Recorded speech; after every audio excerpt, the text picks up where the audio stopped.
Hey everybody, welcome to the show. Thank you so much for tuning in to this edition of Mindset Live. We're hoping to have a bit of a special one this evening because we're going to discuss, I guess, what you could call the only modern vampire story in recent years, or at least in the 20th century.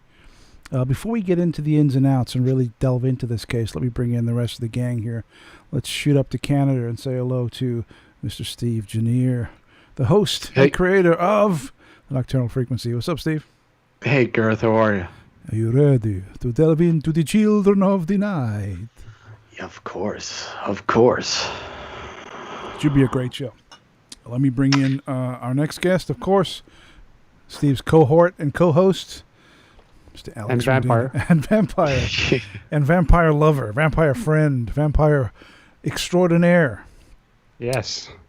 Evening, folks. How are you? We're doing great, I think. Let's pull us all up together. Unfortunately, Justin couldn't make it this evening, so we give our best to Justin. He'll be back next week, hopefully. Let me just give a little bit of a disclaimer. So tonight we're going to talk about the Highgate vampire.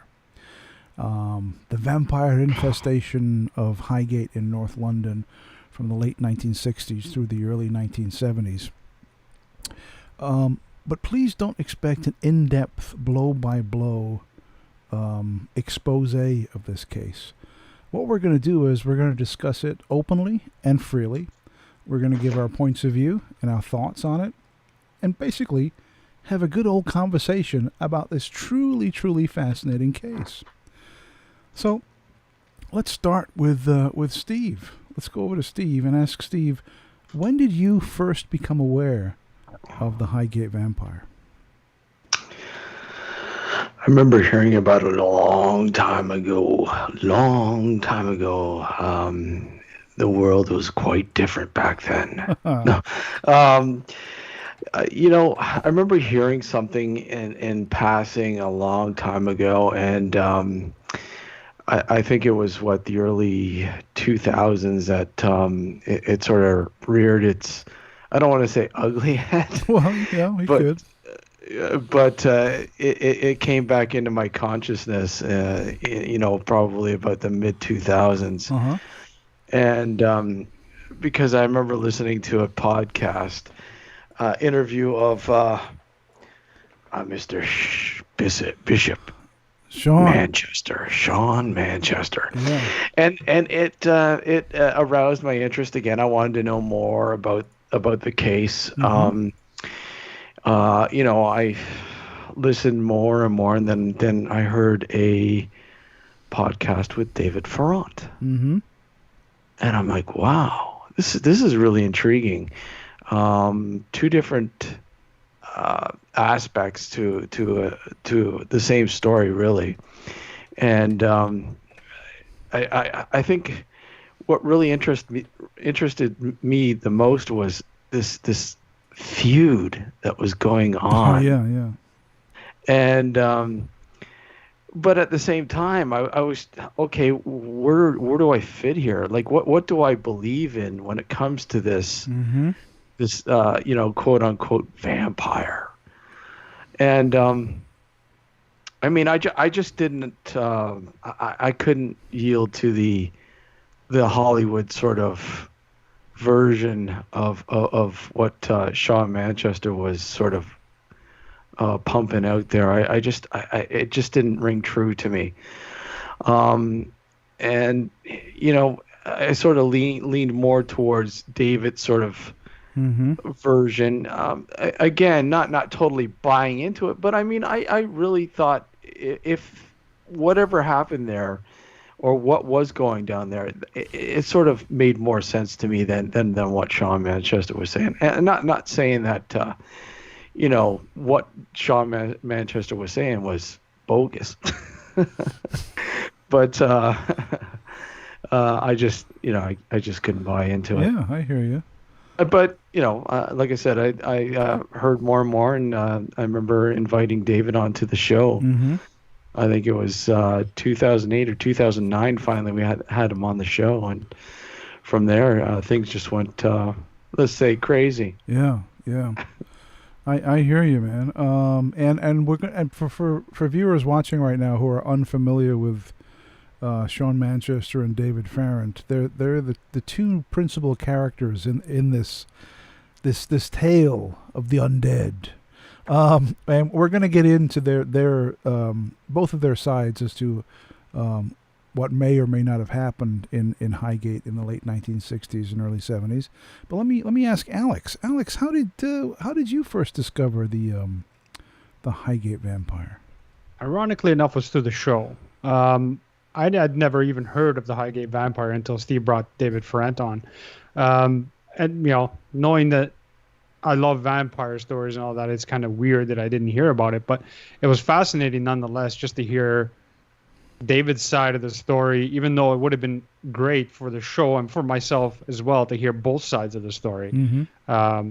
Just reading snippets here and there about the Highgate vampire, it was just it was very surreal, and how the whole thing sort of unfolded between the two, and how one was adamant that it was the blood-sucking vampire of legend, biblical legend that is, and David's take was no, it's just, if anything, it's something paranormal that you're witnessing. It's probably just a ghost that you're seeing, or something to that along those lines. And like Steve said, it's a much more, David's story is much more believable than a real life blood sucking vampire, right, that apparently Sean Manchester slayed, beheaded, burned, and staked, and all of that stuff, right? Mm-hmm. Now, I think that you're right. I think while David's side of the story is far more reasonable and believable, Manchester's story is fantastic. Is awesome. Mm-hmm. Yeah. No doubt. It's a wonderful even though I strongly believe that it's completely made up and fictitious, it's still a great story, and it's still a lot of fun to read about and to research and get into, even though after years of research you come to the conclusion that it's all made up and nonsense. It's still a great story. So where do we begin here? How do we relay the high points or the facts of this case from its earliest beginnings to its, I guess, I don't think it's ever concluded, right? It's still kept going even after all these years, almost 50 years now. It's like 40, 47, 48 years later. Mm-hmm. It's still chugging along. Yeah. Yep. Yeah. It's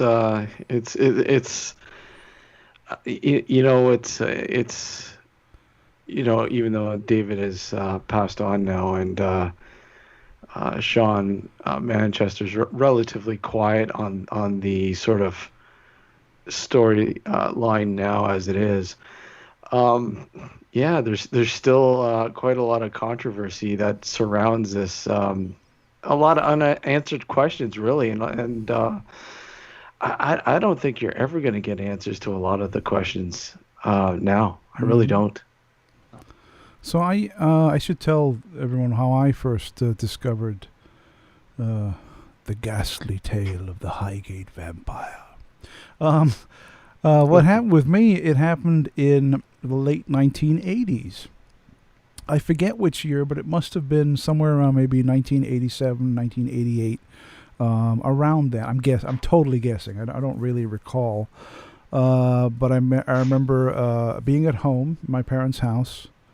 It was a Friday night. It was late at night, and I was lying on the sofa, the TV on, remote control in hand, flipping through channels. And I came across a television show. This was a late night TV show. It must have been like maybe 11:30 at night, something like that. And I came across a late night TV show hosted by Jonathan Ross. Now, UK viewers will instantly know who I'm talking about. People in the United States probably not so much. Jonathan Ross was a kind of British David Letterman, so to speak. He had a late night show where he would interview, celebrities and have a musical guest, and the standard talk show format. But this was an unusual show because it was a show that was, and I don't know why this happened. I've never been able to find a clip of this, but it took place on a moving train.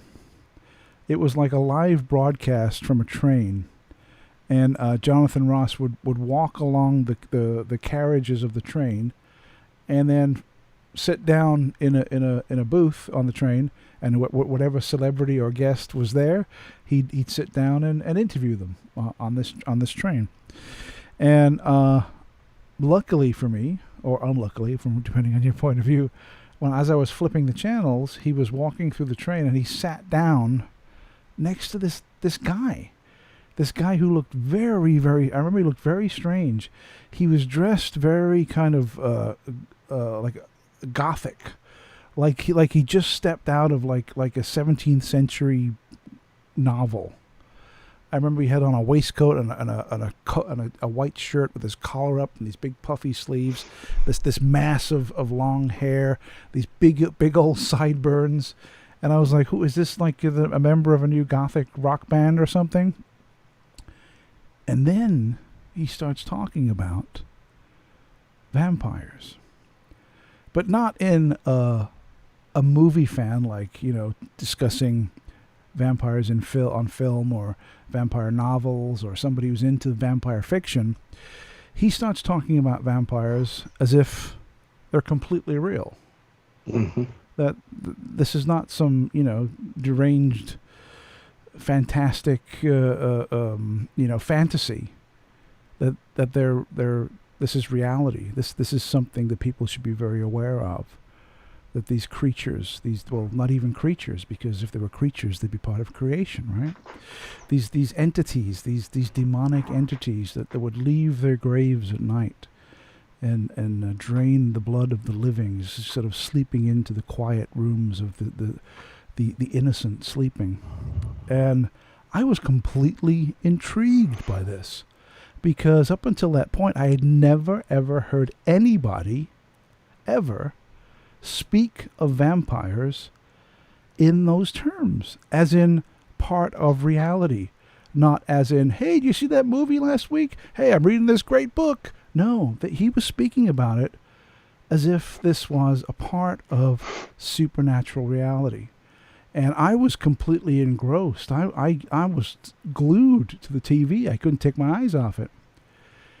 And then there was a moment in the interview where Jonathan Ross was asking these questions, and he says, but you've actually, you've killed a vampire, right? And he was like, oh, yeah. He starts telling the story of the Highgate vampire and how he tracked it to its lair and staked the creature.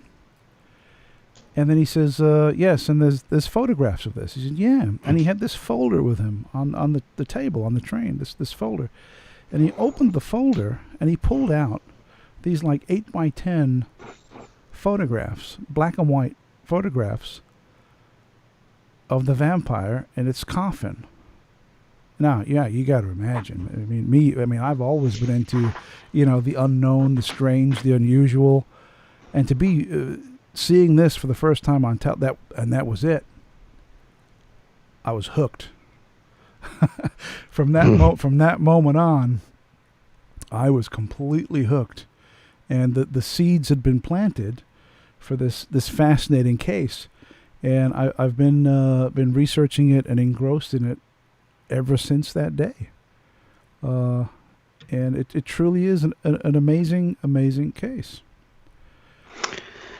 You know what? I'm surprised that there hasn't been a movie made upon this story. It amazes me. It baffles me, actually. Mm-hmm. Because when you think about the Highgate legend, if you will, and the two main characters that are associated with it, that being David Ferrant and Sean Manchester, it just reminds me of like Witchcraft 70 or some Hammer horror. Oh, absolutely. It's like Christopher Lee and Peter Cushing, mm-hmm. and it just reminds me of that. And Hammer, if you're listening, you need to get on this. Well, Hammer did film a movie in Highgate, unrelated to the story. Several movies. Yeah, several movies. Several movies were filmed in Highgate. There was Taste the Blood of Dracula. I think was the first one, where they used external scenes of the Lebanon Circle in Highgate, where they filmed. Yeah. And they also From Beyond the Grave, the Amicus production. The opening titles of that movie were all filmed in Highgate Cemetery, and also the BBC version of Count Dracula in 1977, starring Louis Jordan. Have you guys seen that one? You guys seen that one? Long time ago. It's probably the best filmed version of Dracula ever, in my humble opinion. But yeah, it's really good. But they filmed some scenes in Highgate in that too, 1977. So yeah, but there's so much more to the story, guys. I think Steve, you're 1,000% correct. I mean, this is a movie begging to be made, but not just the Sean Manchester story, the vampire angle. The true story here, the true story is the feud between David Ferrant and Sean Manchester. Now that would be a movie. Don't you guys agree? It's epic. Oh, yes. It's epic. I mean, to recreate the duel, but actually play it out. Yes. Yeah. Well, I mean, come on. These guys were advertising a duel. They were advertising a duel, and I'll do you one better, Steve. I actually have the newspaper clipping. Well, the ad for the duel, and I'm going to show it to you guys right now. This is the ad for the duel, and I'll read it. It says, "A personal vendetta over the years becomes a duel to the death between Manchester, Grand Master of the Occult, and Ferrant, High Priest of Witchcraft." High priest.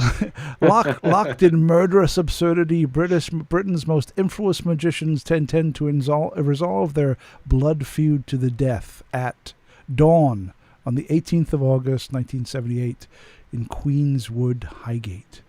Irreconcilable differences and a fatal obsession with honor brings these two occultists together. How great is that? Isn't that awesome? I mean, think of any other sort of, paranormal phenomena, if you will, and try to sort of bring or try to equate this sort of, real life storyline that sort of is the backbone, that includes two characters that are dueling. The choice is which one is good and which one's bad. Yes. I mean, that's the thing. I mean, everyone's, no, Sean is good. No, David's good. You really don't know who the good or the bad is here. It's like, okay, who is real and who's not? Like, I mean, who's telling the facts and who's telling fibs? You really don't know. I mean, you look at David, who spent time in jail because of being in Highgate and performing some rituals. Mm-hmm. And of course David saying that these were rituals of protection. For those who may not know, he was a Wiccan.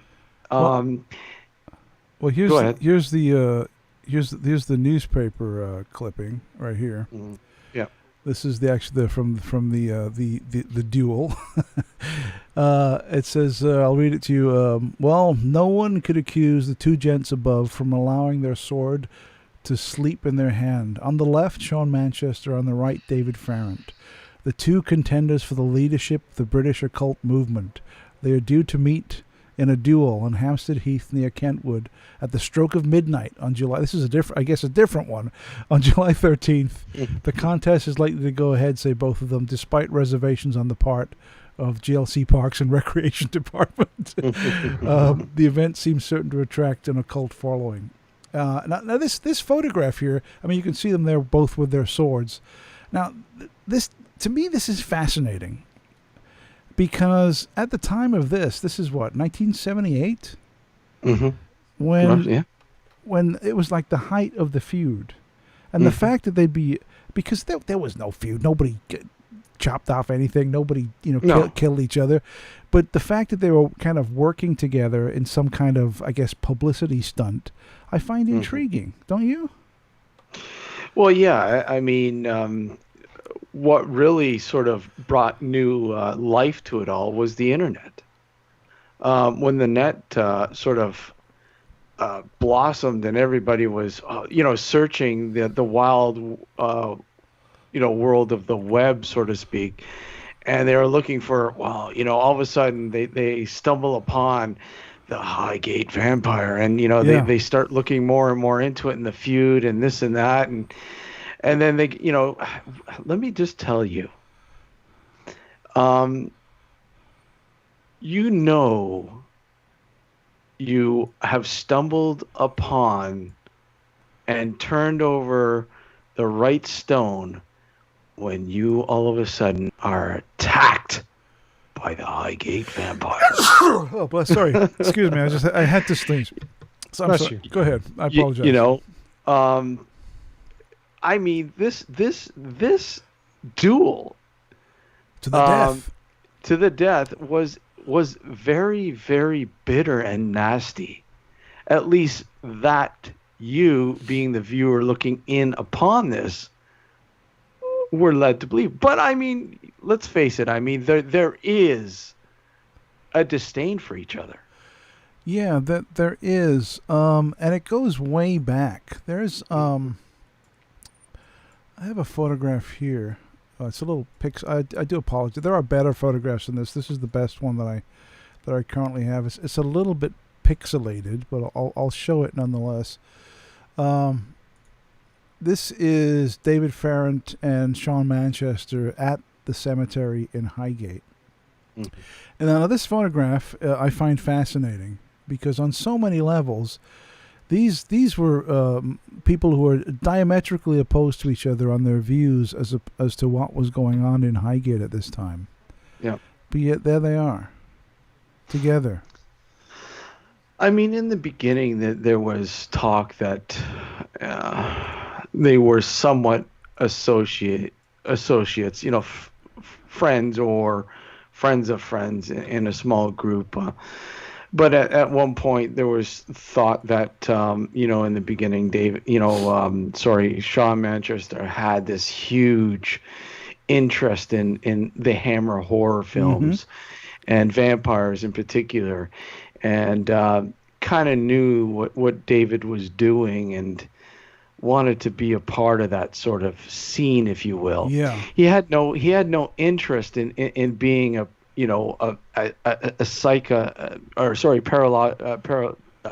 paranormal investigator, if you will.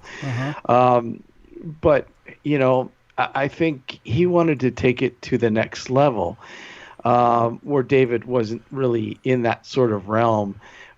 Sean was seeing, fame, really. It does seem that way. Yeah. Now, I have another photograph here of the supposed result of the duel. It's obviously staged and it's obviously fiction, but it's a fun photo. And let's see if I can show that to you.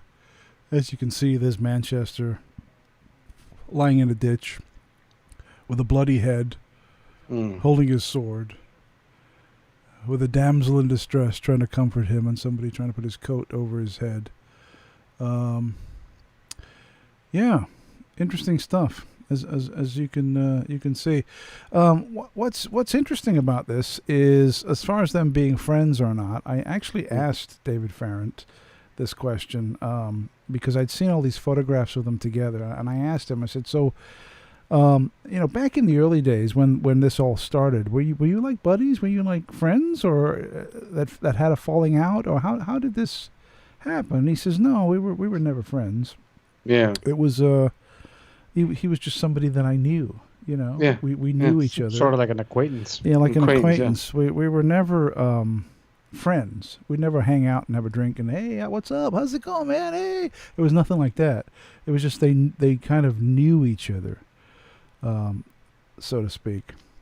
So let's delve into the story of the Highgate Vampire itself and how that began. Now, the good story, the good vampire tale, which unfortunately is not true. And I know that Mr. Manchester, if you're watching, Sean, no disrespect, but it does sound a little mental, the stuff that you say. But I'm sure you'd disagree. I'm sure you'd say, no, this is real. I came eyeball to deathly eyeball with the undead and all this stuff. But it is a great story. Like, it legitimately is an awesome story. I love it. I absolutely love Manchester's take on it. I think it's superb. Gareth, you're risking your life. It's just not real, but it's great. I love it. I mean, you can still think it's a great, and I think you guys would agree, right? Or not? It's a great story, and I mean, like I said, this is the story that actually, in the beginning, attracted me to this whole thing. Real or not, I mean, for sure. It's so fantastic. You just want to know more about this, and like I said, once you got to know the main characters, that being Sean and David, the interest sort of leaves the vampire bit and yes. more into them. But anyways, yeah go ahead. No, you're totally right. And I followed the same path as you, Steve. The Manchester's tale was the hook that kind of pulled me in. And then I discovered David and his story and what was going on, and then I discovered the feud, and then it was just like it was total fascination from that point on, because it's such a great story, and you're absolutely right. It's like, why nobody has written the definitive account, the real book, the truth about the Highgate Vampire, or at least made like a kick-ass documentary or a great movie. I don't know, because the story, the feud, it's just a wonderful, wonderful story, and it's very cinematic. It would be, make a wonderful book or a great movie or a miniseries or whatever. But for some reason, I don't know whether it's copyright or not enough money has been flashed, or who knows. But I think it would be phenomenal, be tremendous. My guess is Sean Manchester probably doesn't want anything to do with it unless there's some money thrown his way. So, but I'm sure there would be, right? I'm sure if push came to shove. I mean, unfortunately, David's no longer with us. But if they're going to be using his story, I'm sure somebody's going to write him a check, right? Oh yeah. So Alex, let me jump over to you. Now I know you became kind of new to the Highgate Vampire from getting David on Nocturnal Frequency, but what was your take after this? Was this something that you pursued, you researched, or being a vampire aficionado? What was your take on it? I didn't pursue it wholeheartedly. I mean, I pursued it to a point just because obviously when having David on numerous times, I had to have some knowledge of the case, but although I am fascinated with vampires, it doesn't mean I believe they exist. It's one of those things like I'm enamored with the idea, the possibility of immortality and what have you, but obviously I'm well aware that that's not a possibility. So right off the bat, I knew that the Manchester side of the story was pretty much a fairy tale, whereas on the flip side, because I was more involved in the paranormal, the aspect of a phantom, if you will, or if a ghost or whatever you want to call it was roaming around the gates of Highgate was something that was far more intriguing to me. And that's what, if anything, I focused more on. I didn't really focus on the vampire side of it as much as David's side of the story. Now, that being said, the feud between the two of them was well documented when David was on the show, and we discussed this multiple times on the show. And it was just one of those things where it's like, it almost, it's like you said, it almost seems like it came out of a book. Like this is real life imitating art sort of thing. You know what I mean? Yeah, And sure. it was one of those scenarios because it's like, how do you, even in today, okay, this was in late 60s and 70s, granted, but even in those days, how does something like this occur in the 20th century, regardless of whether it was 40 plus years ago? You'd think that, for lack of a better term, two grown adults would not behave this way, but obviously that's not the case. Well, You know what I mean? I think you got to put yourself in the time period and the location, right? In the 1960s, witchcraft, the occult, alternate thought wasn't the way it is now. It was very much in the mainstream. It was very much a part of the culture, and movies of that time too. You know, horror movies were very much enthralled with the vampire and gothic tales, and it was everywhere, right? It was on TV, it was at the book stand, it was at the checkout in the supermarket. It was everywhere. There was a huge occult revival going on in the 1960s, and you add to that, Summer of Love, drugs, alcohol, some great music. And the next thing you know, the thought of somebody running around in Victorian garb in a cemetery, as insane as that sounds today, might be something that people might take part in back in the day. So, the drugs kind of explain it. It ties into that time period, right? Yeah. From the mid 60s through the late 70s, say a 10 to 15 year period. The West, when I say the West, I mean Europe and the United States. There was a huge occult revival during that time. You just need to look at the television and movies. For God's sake, they had what was the biggest soap opera was Dark Shadows. In the U.S. And that was getting crazy viewing figures, and that was all about ghosts and vampires and werewolves. Every day, you read all these stories about kids running home from school so they could get home in time to watch Dark Shadows. Right? There was another one up here, Gareth, and it had a little bit of a sort of, I guess, presence in the U.S. Not as much, but there was another one called Strange Paradise. I don't know if you're familiar with that. No, I'm not. Tell me about it. It's about this, on this island in the Caribbean, and this mansion, a wealthy family, and a whole bunch. It was, what it was? It was a soap opera. It really was. It was a soap opera, daily soap opera, built on the occult. Yeah. Oh yeah, it was really cool. I think it only ran for maybe a season, if that, but it's actually quite fascinating, and it sort of harkens down to this sort of realm, if you will. Is it is it like on DVD now? Could you pick it up no? No, I don't think anyone's been able to pick up the rights to release it. The last time I saw this, it was running on Space here in Canada. That was the last time, and that was at least 10 years ago. It's you might be able to find some online, maybe YouTube or something. I don't know.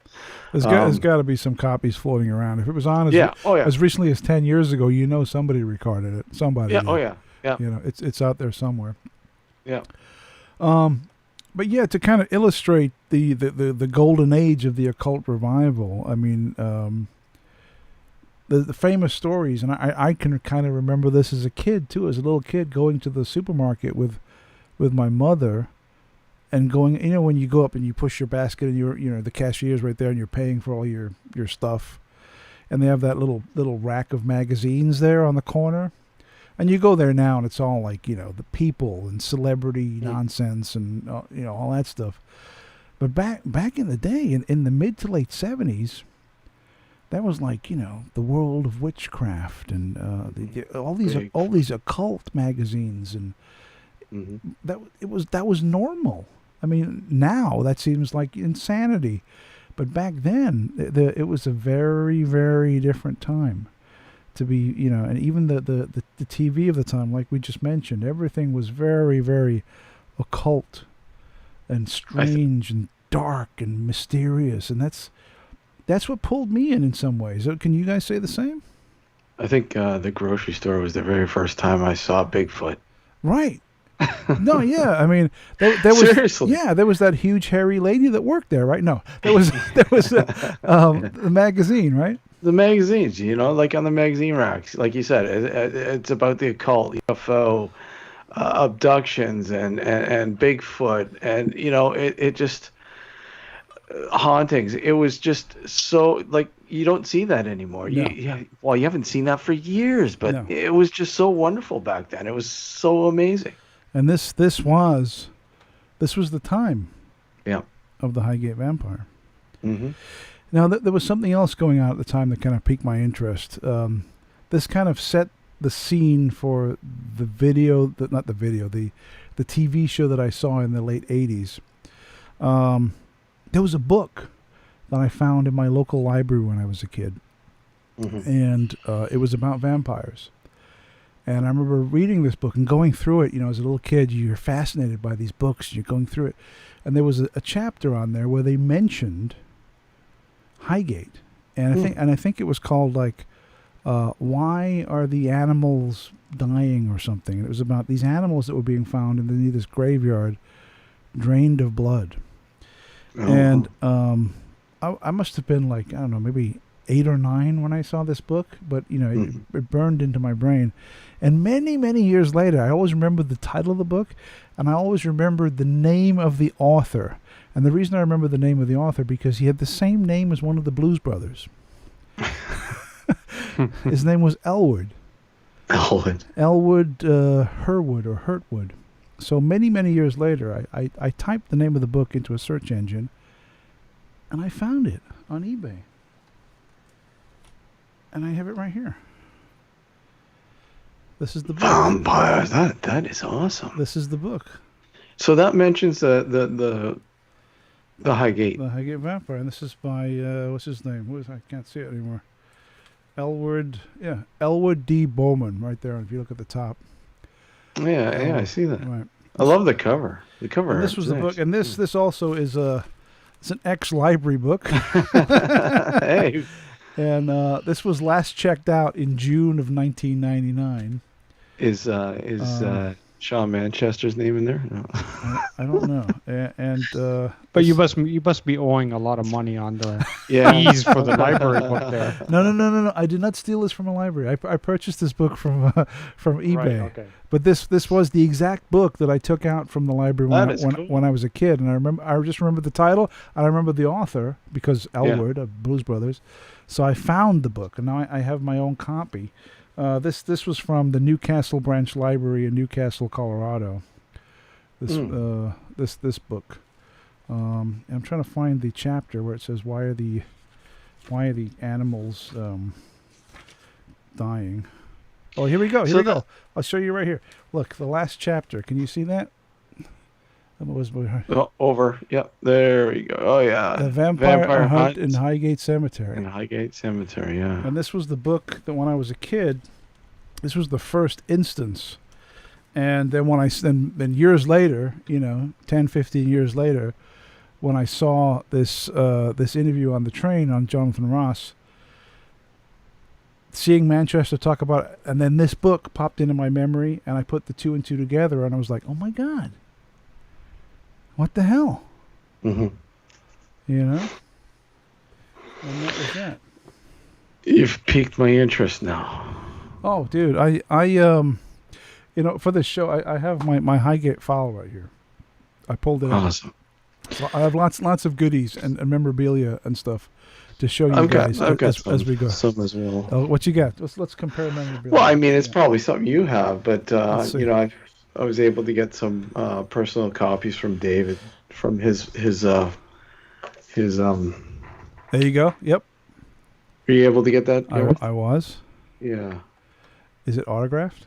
It's with a little message from David there. Yep, I got the same thing. In fact, it's exactly the same. He just changed the name. No, I'm kidding. Yeah.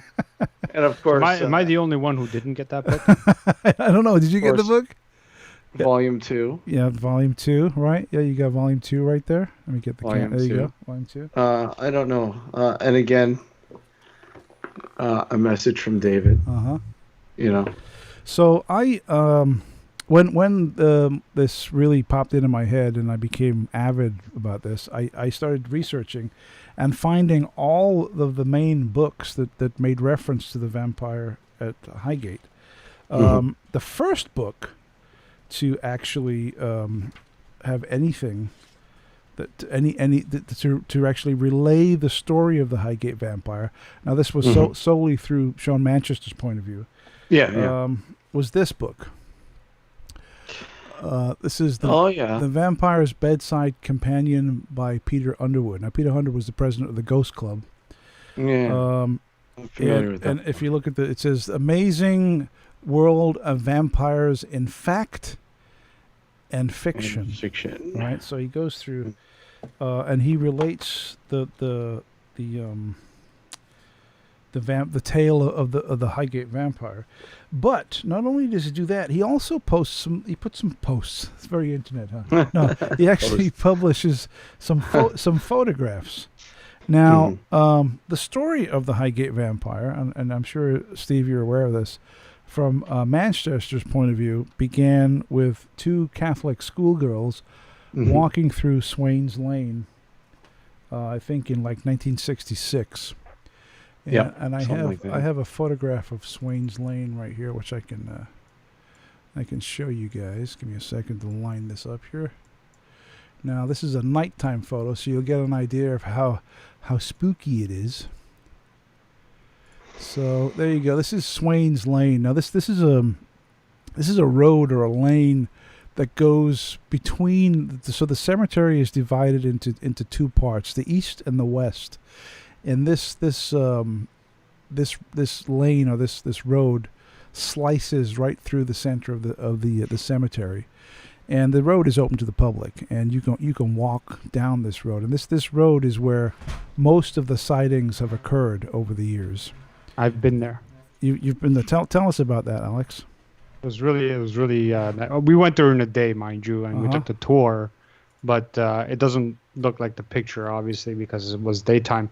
But it was a very, very heavy sort of environment. What do you mean by heavy? Well, that's the tricky part in trying to explain it, because you can go to like a place where it just sort of feels like there's almost something there, and that's what I mean by heavy. It's almost like there was a presence. You felt a presence there?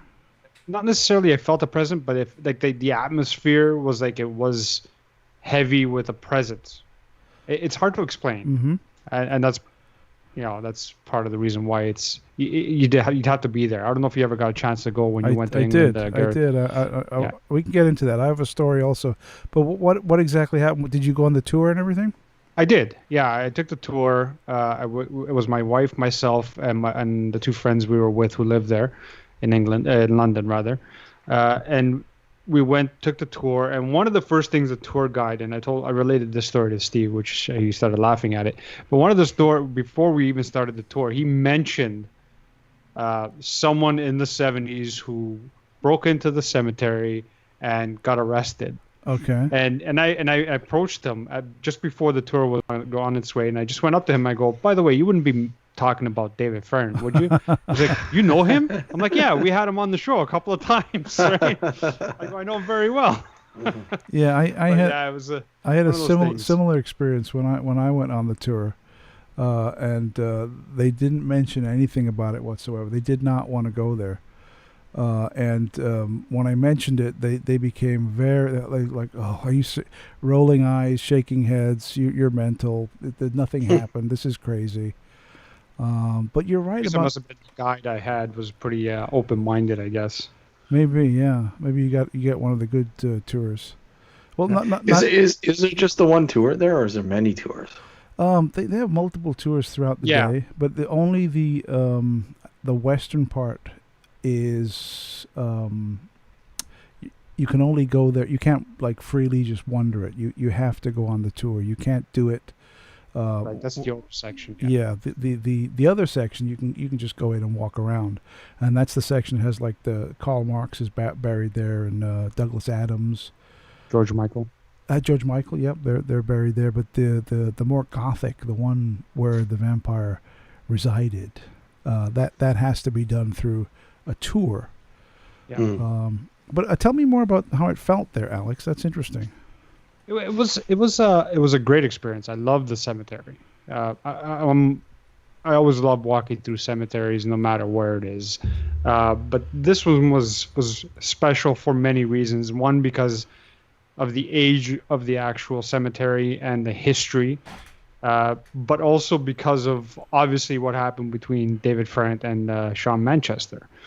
Knowing that going into this, obviously, sort of ran your imagination wild, because you're like trying to think of where did this occur, like which section did David break into, and which section was he apprehended, for lack of a better term, when he got arrested, and where was that actual being that so many people claim they've seen, a tall dark figure, sometimes with a top hat, sometimes without. Where was it noticed? Where was it spotted? Which part of the cemetery was it? So it was one of those things where you walk through it and you're like, your mind is just racing. So between me taking all the pictures that I was taking, plus trying to think of, okay, was it over here? Was it over there? It was just one of those surreal moments. Almost like it was, you're kind of there, not in body, but in spirit kind of deal. You know what I mean? So here's a photo I took when I was there. This was the as you approach the Lebanon Circle, once you get into the cemetery and they take you up to the Lebanon Circle. Mm-hmm. This is the main, I guess, thrust as you go through into the circle here. And there's many photographs of this area. And I know what you mean, Steve. There was a definite vibe. And I know that sounds ridiculous, but it's true. Mm-hmm. There's a very strange feeling when you're, even though you're in a group, there's a group of people, you're not alone. You're in a group with like 8 or 10 people who are there on the tour, and you have the tour, and they take you in and they show you all the the main points of historical significance.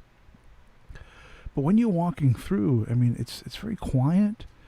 There's very few. The sound of birds and the like. I mean, it's you don't notice it. Everything gets quiet, and it does have a very unearthly feeling. And I kept thinking as we were walking through the cemetery, thinking, imagine it was like 1 o'clock in the morning right now. That'd be awesome. And I'm walking, and it's in total dark. It would be absolutely terrifying. Mm-hmm. Yeah. Because when you think of a Gothic cemetery, whatever your mental image of a Gothic cemetery is, this fits the bill. Pales in comparison to the actual Gothicness of Highgate Cemetery. But it does fit the bill of a Gothic cemetery. Oh, big time. It pales only because when you hear or read about it, or you see the odd picture here and there, you're only seeing a snippet of what is actually there. Mm-hmm. When you're physically in Highgate, the pictures, as beautiful as they are, because I've seen multiple, plus I've taken multiple myself, it only gives you a snippet of what really is all around you. And do you remember part of the tour when you walk by that new sort of construction, that new house that was towards the end of the tour? Yes, yeah. So there was a guy when we were walking through. There was a guy just chilling in the living room right there, facing the cemetery. It was like it's like a ginormous glass window, right? Yeah, it was like a giant. I do remember that. Yeah, oh, it was hilarious. And it was kind of strange because you're right in the middle of this extreme Gothic, like 17th century architecture everywhere, and then you glance up, and you got a new and there's construction. There's like a house from the future, looking down. And it's funny you should say that, because a lot of those houses that surround it, there's been paranormal experiences that have been reported there. Wouldn't surprise me. And one was from someone who is very famous. And I'm about to show you. Give me a quick second here to pull up the correct clipping. This is from 2012. It's from a UK newspaper. And ghostly vampire shock for George Michael. Now, obviously, George is deceased now, unfortunately. But he lived right on the edge of Highgate Cemetery. Now, Alex, I don't know if you know this, but Highgate is a very, very expensive part of London. Oh, trust me. Very expensive. We ate at a restaurant in Highgate, not too far from the cemetery. And when I went outside to vape, the restaurant was located. It was a French restaurant. It was located right next to a real estate business, and I was looking at some of the listings that they were, showing for rent and for purchase, and I was just blown away with the amounts that they were displaying there. And I'm like, this is utterly insane. How the hell do people can even afford living there? Yeah, it's very high. Because it's an affluent neighborhood. Absolutely. Yeah, Highgate and Hampstead, it's very, very well to do. The houses and the mansions there are off the charts. Yes. If you're like a multimillionaire or a billionaire and you live in the UK, chances are you're living in the Highgate Hampstead area. It's a beautiful area, though. Oh no, it's beautiful area. Staggeringly beautiful. But George Michael, he had a house there.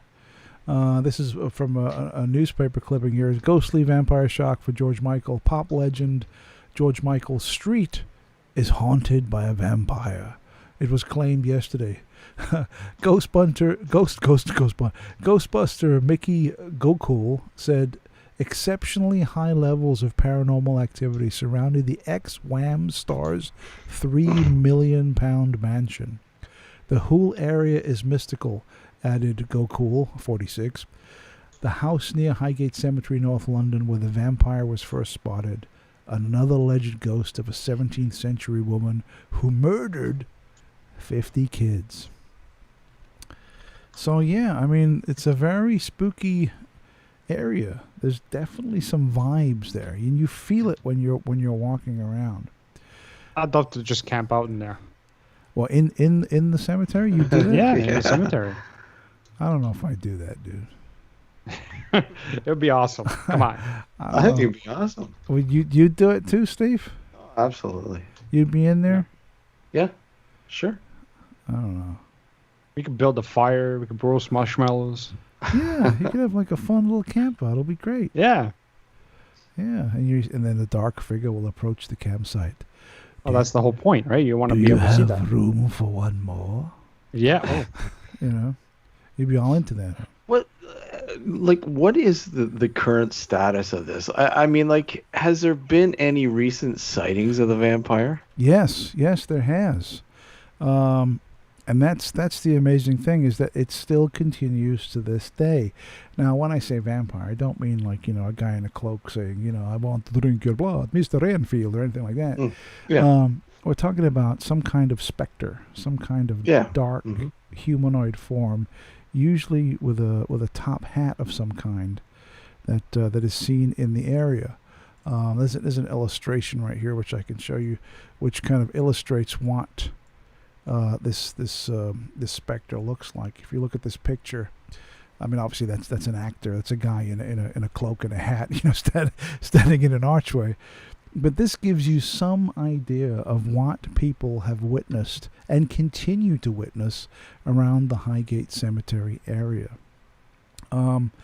This was really rung home to me back in 2016, I think it was, when I flew to England and I attended the Highgate Vampire Symposium, where I was fortunate enough to be one of the speakers there. And towards the end of the conference, they invited witnesses to come forward and tell the audience what had taken place. And several local area residents came forward and related tales which were truly, truly terrifying. And what I really noticed from watching these people come up and start telling these stories is I had my bullshit meter on. Right? And when you hear someone relate a tale, you get a vibe. Excuse me. You get a vibe. And you can tell whether or not they're lying. And not once did my BS meter go off. Not once did I get the vibe like, they're making some shit up right here. It didn't happen. It came off, at least to me, that they were speaking the truth. And they had run into this guy at Swain's Lane, near the north gate of the cemetery, right where David Ferrant, and I think David, and correct me if I'm wrong here, Steve, maybe you know, but I think David was the first person to publicly report an encounter with the Highgate vampire in the mid 1960s, and it made the local newspapers, where it was at the North Gate, where he saw the specter. Now he reported like a dark, shadowy figure that was essentially like a ghost of some kind. It was only when I guess when Manchester got involved that the dark, shadowy figure or the ghost kind of metamorphosized into vampire. The vampire. And I'm looking right here. Here we go. I got some pictures of the North Gate right here. And so this is the North Gate in the 1960s, right here. This is how it looked around the time of the vampire infestation, so to speak. And you can see some snow on the ground there, so it was definitely a cold winter. But this is how it looked. And can you imagine, walking late one night, 10, 11 o'clock at night, walking down Swain's Lane, and walking past these gates. That's kind of, just looking at that photograph and imagining that, that's a little unnerving, don't you think? Oh, yeah. So there's a snippet here I found. And here's... You want me to read it? Let me just show you. And here's the gate now. This is how it looks now. So it's very similar, as the old one. Maybe not as terrifying looking, but that's the exact same gate. And David saw the creature inside the gate, in here, just looking out from the gate with glowing red eyes staring out of the darkness. Some freaky stuff. Okay, Alex, what you got? It's just a small snippet. It says here, David Ferrant had first heard about the sightings in the late 60s and decided to investigate for himself. One winter's night in December 1969, Ferrant camped out in the graveyard. He immediately hit ghostly pay dirt. Ferrant witnessed a very tall, dark figure with piercing, hypnotic eyes. The air around him had suddenly turned icy cold. This seemed to be the same entity he had heard about. The local newspaper in Highgate, the Hampstead and Highgate Express, had become interested in the sightings, in particular the reports of Satanists performing black magic and sacrificing animals at the cemetery. Yeah. That's another aspect of this thing which we haven't brought up yet. Satanic groups, maybe one or many, used Highgate Cemetery for a very long time way before the whole vampire deal, to conduct rituals on the site. David discovered these rituals and the markings they made inside the tombs, and publicized it, and he got death threats for that. When I talked to him, he told me that he would receive threatening letters written in blood, telling him to leave this alone, do not proceed any further, stop what you're doing. Yep, I remember that. And even that's kind of disturbing. I mean, if I'd gotten those letters, I would have been like, okay, later. Okay, see you guys. I'm done. Game over. But he kept going forward. Let's. I have a lot of photographs here that I've collected over the years. And I'm sure that we might get some copyright notices from. I think you can guess who. From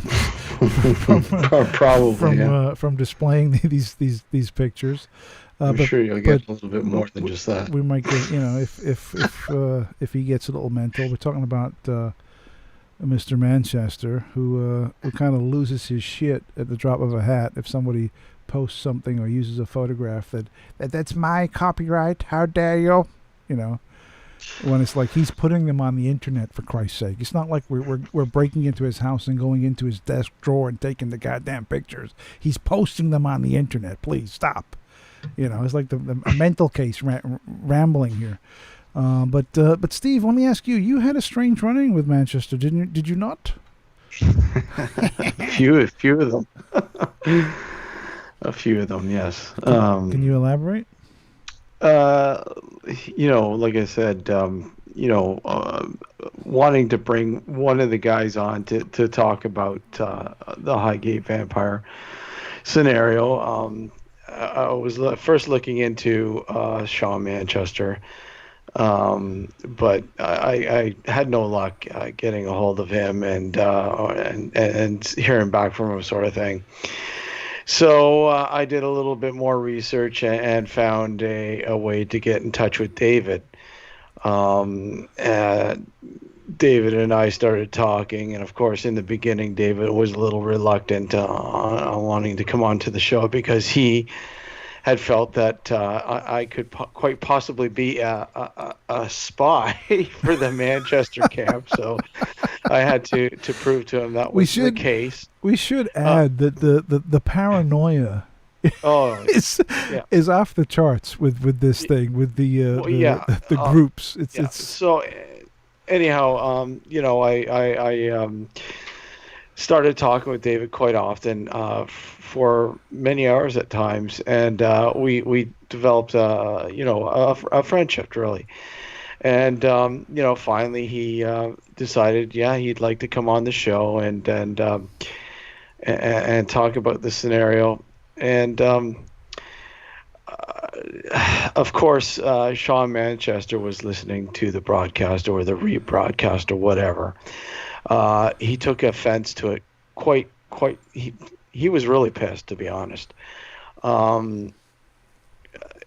In fact, to the point where he was, pretty much threatening to call my work and tell him all sorts of shit. But whatever. It got pretty bad. I mean, if anybody knows or has been on the receiving end of Manchester cyber stalking, you'd understand quite thoroughly how bad it can it can really get.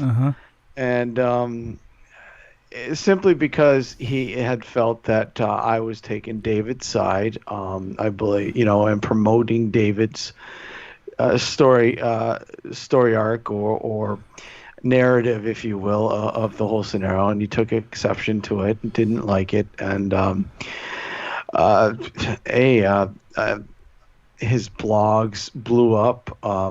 He was contacting me through email through a pseudonym. He has many pseudonyms. Yeah, many. And threatening me, and telling me to take things down, or you're a David Ferrant sympathizer. And I'm like, what is this? The U.S. What is this? The Cold War? Like. And I publicly stated on each radio show, Sean Manchester, you're more than welcome to come on the show to share your angle or your story. But he had felt that, I guess that if he took us up on that, we would probably attack him and say his story was bullshit. That's true. Well, that wouldn't be too far from the truth, though. No, Well, it wouldn't. But I mean, I See, guess wouldn't that's do the that though, excuse. man. I would. No, neither would I. I would not We attack would him. do I that. 100% would not. I wanted to hear. I really wanted to hear his side of the Yeah, story. yeah, I yeah, wanted yeah. to hear it. I truly did. Wanted to hear it. But like I said, he took exception and immediately painted me in the the David Ferrant evil cabal, if you will. Yeah. The evil cabal. The Yeah. evil cabal as we were painted. Well, we as, kind of so. all got thrown into that Yeah. that label, the evil cabal. We all kind of got thrown into that somehow. Yeah. Let me talk a little bit about the books, because I have so one of the first victims of the Highgate vampire, Elizabeth, a Catholic schoolgirl who was walking through the Swain's Lane in 1965-66. In this book, the vampire Bedside Companion, there's a chapter on the Highgate vampire where Sean Manchester supplied some of the photographs in the book, and there's some very interesting pictures in here. There's a great one here when Elizabeth was being visited nightly by the vampire and having her blood drained from her body. Here's a photograph of her from the book with the crucifix around her neck that Sean had placed there to protect her from the diabolical, malignant entity that is entering her bed each night. And here's this one I always found very fascinating, and this was the first time I'd seen this photograph, was in this book. Here's a picture of Elizabeth with 2 puncture marks on her neck. I don't know if have you guys seen that photograph before? You must have seen it. I've seen it. And the photograph on top right here, this is interesting. This is the Highgate Haunting. It says right here above, the Highgate vampire is haunting by an icy path that runs through the north gate of the catacombs of Highgate Cemetery. A member of the British Occult Society stands at the spot where the undead figure had mostly been seen often. And if you look at that photograph, I don't know if you can see it, there's a figure standing there. Yeah. Well, that figure is David Ferrant. He's standing there, and this was the first book that publicized the Highgate vampire. And let me see if I can find that cool picture of David with his white face from that photo shoot. I have it here somewhere. Where is it at? I get so many photos to go through here, guys. So many pictures. Where is it at? Let's see.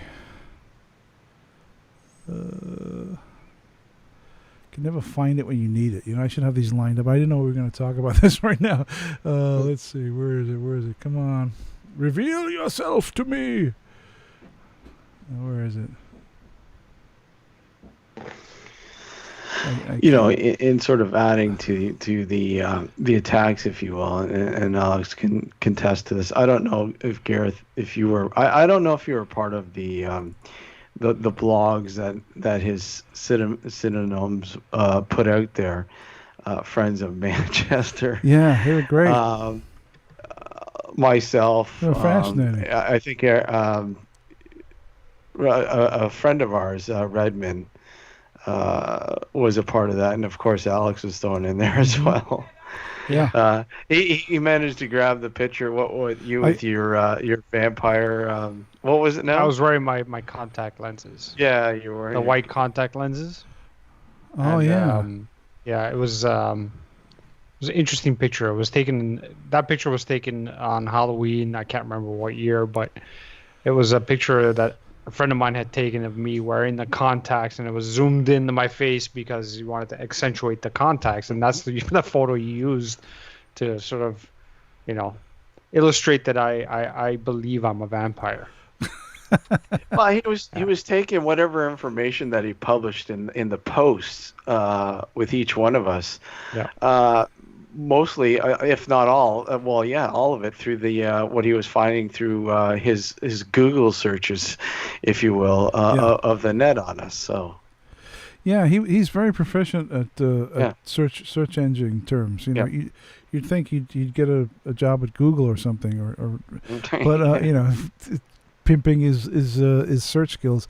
But I found the photograph. This is the photograph of of David. This is a close up where he had his white face on, standing in Highgate in the late 1960s. I'm sure you guys have seen that before. Also, it's a great photo of David looking spooky. And then the next book to come out, I got it right here. This is a kind of a rarity. This is what I have right here. This is the first edition published book of the Highgate Vampire, and here it is right here. This is very, very rare. Yeah. I open it up from its pristine. Where'd you manage to find that? I got this once again, eBay. Oh.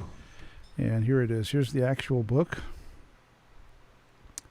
Right here. This is the first edition of the Highgate Vampire. There's Sean Manchester looking very spiffy and gothic. Yes. On the back there with his frilly shirt on. That was the pre-Bishop days. The pre-Bishop. And Yeah. and this book is also autographed by Sean Manchester in 1985. Oh, that's gonna be worth like $5 now. It's autographed. And this book is particularly interesting. And it's interesting because not only is it the story of the Highgate Vampire from Sean Manchester's point of view, but on the second edition of this book, it was changed the story was changed rather significantly. So it's worth. I mean, this book is very hard to find, hard to find. But if you do come across a copy of this, it's in somewhat good condition. I would strongly recommend it because the story of the Highgate Vampire in this book is different to the story of the Highgate Vampire in this book. Now this is the book that's currently available. Yeah. This is Sean Manchester's book, The Highgate Vampire. This is the one that's currently available. I bought this book in the late 1990s. But I think it's still available. And it has these great illustrations. There's Manchester encountering a female vampire. Where this is part of a story in here where a vampire turns into a spider in front of his eyes. That was his. I read an article. Apparently, that was his psychic friend who was possessed by the vampire that he killed, the Highgate Vampire that he ended up killing. Right. She turned into a spider, and then he sort of tried to exorcise that demon, but ended up killing the spider just to sort of release his friend from the possession of the vampire. Right. That's great. So, yeah, it was pretty interesting story there. Now there's a photograph of the mansion and stuff. And there's a few actual real photographs in here, not too many. There's a picture of Elizabeth again. That's that same one that we saw a few moments ago from the vampire's bedside companion. There's a few. Let me see if there's another. Yeah, there's a cool illustration of Elizabeth being attacked by the vampire, and there's lots of and it's a fun book. It really is. Oh, here's the vampire's tomb. You see that? And that was after it was bricked up. So when the vampire had left the tomb, the authorities bricked up the entrance to the tomb and allegedly used garlic mixed into the cement to seal it. And this is interesting too. This is with Rosemary Ellen Guiley, and if you're a paranormal fan, you know who Rosemary is.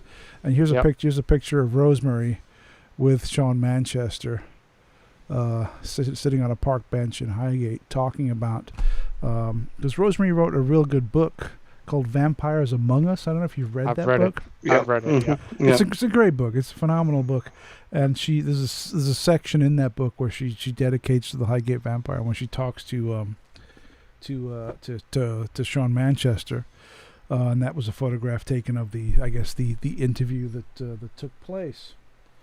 Now, what else do I have here? I have so many books here, it's ridiculous. So we have now we go to David's side. We have his original book, Beyond the Highgate Vampire. This was a book I mail-ordered back in the mid-'90s, and this gives David's account of the Highgate Vampire.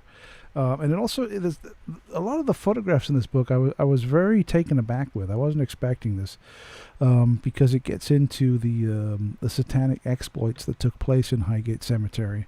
Here's a picture of David in the 1960s over a coffin with a real dead body in it in a tomb. That's kind of staggering when you think about it, right? Here's some other pictures of Manchester when he was younger, and David. Some great photographs in this book. There's a picture of David again, looking all super gothic, and some of the symbols from the Satanists in Highgate Cemetery. This book was later reprinted several years later. This is the reprint of the book. I think it contains all this. Yeah, it does. It contains all the same photographs from the original book, but with some extra artwork. Although the print quality on this version of the book is not as good as the original. And I always remember reading a review of this book by Sean Manchester. And Manchester's book, it's like a real hardcover, real book. And he called David's book a pamphlet. He said, and Ferrant's book is nothing but a pamphlet compared to my tome of authenticity. This is great stuff. To give you a clue of how rare this is, if you look at the cover, can you see that price right there? £45. So I paid £45 for this, like 15 years ago. Damn, that's a lot of money. The reprint, I saw it on eBay. I think I saw it for like $175. Yeah, dollars. This is a very rare book, and some of the photos in here are amazing because these photographs were never published after the fact. There's a great photo of Louisa, one of the vampire's victims.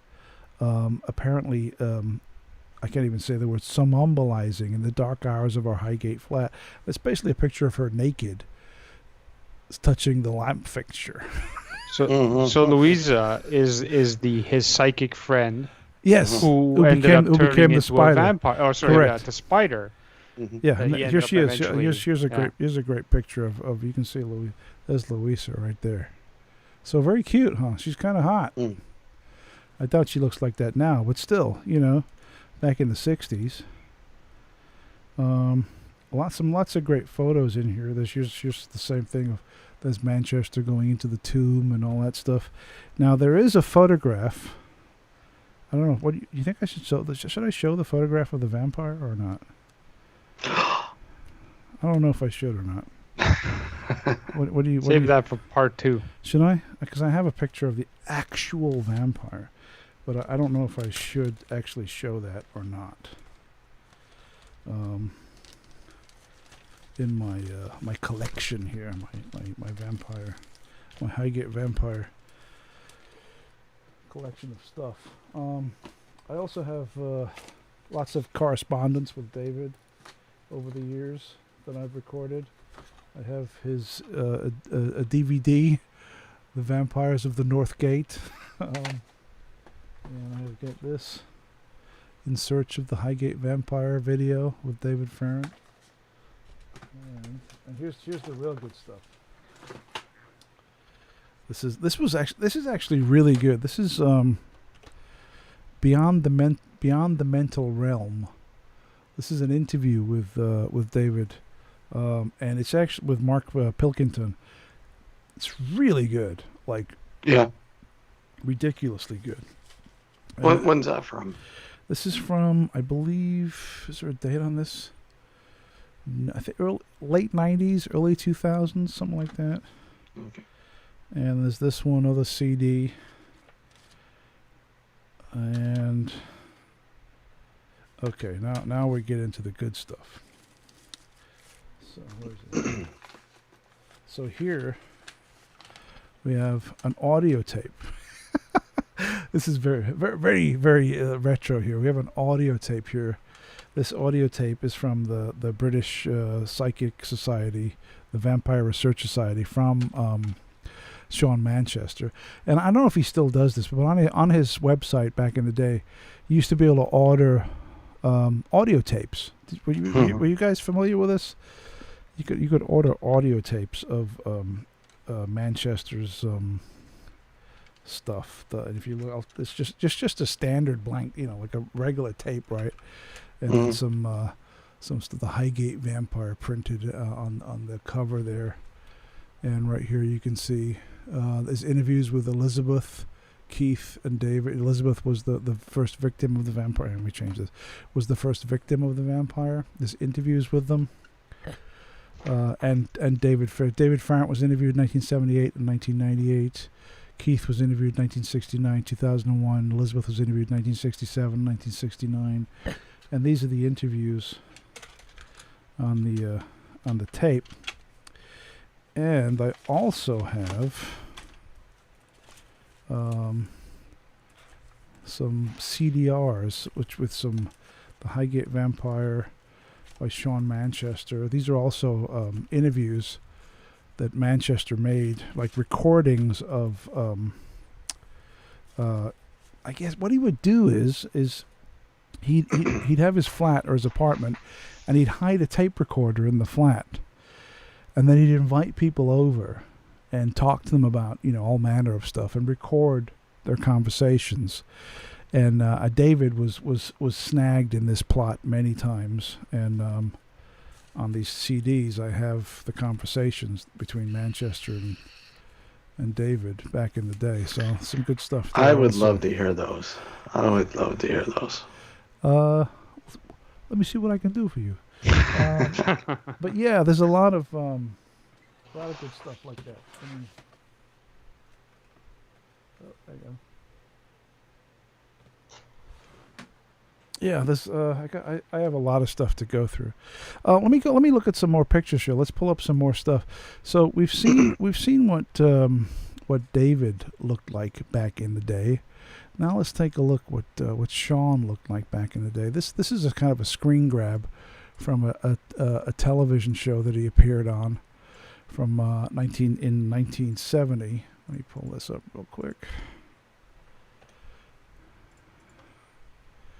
There he is. Sean. It says Sean Manchester, president of the Occult Society. That was him back in the early 1970s on TV, talking about the vampire infestation of Highgate.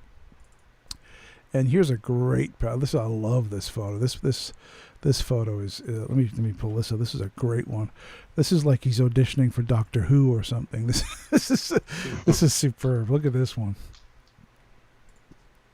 Have you guys seen that one before? That's a wonderful photo. Yeah, that's what thinks. Isn't that great? Quickly, get to the TARDIS. He's very. Yeah, I've seen that one before. Looks like he's going to be the doctor there. And then when I met David, I took this photograph of him, and I've been told this is a very rare photograph of David because he's smiling.